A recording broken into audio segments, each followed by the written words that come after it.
Welcome to Out of the Blue B, number 118.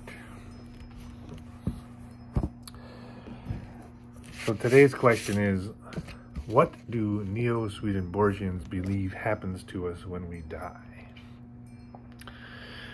The answer is, Neo-Swedenborgians believe that when we die, we float out of our body.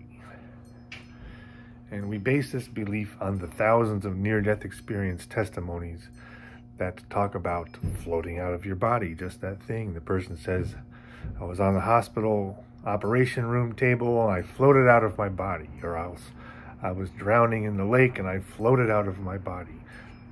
The heart attack, the car crash, they float out of their body, and they are still themselves observing the scene. If you look at the movie Ghost, when Patrick Swayze is killed, he chases after the guy who just killed him, and he comes back and he sees his own death, and he's still himself. That is what we think happens. You float out of your body and you are still yourself. So the question then is, well, where are you now? You've floated out of your body, you're still yourself. Well, for that answer, we look at the book linked below, Spirit Intercourse, published in 1917. But we're only looking at pages 196 to 203 to start out. That's only 8 pages.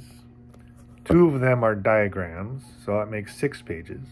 And one of them is the beginning of the chapter, so it's actually only 5.5 pages to read. It's a very short little bit to read, but it gives you an idea of the world you have floated into.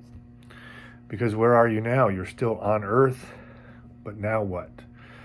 And now what is, we float. We continue to float till we get to the top of the inner Van Allen belt, which Hewat McKenzie calls Summerland, spiritualists call Summerland, scientists call the inner Van Allen belt. So that is what we believe. We float out of our body and we just keep floating.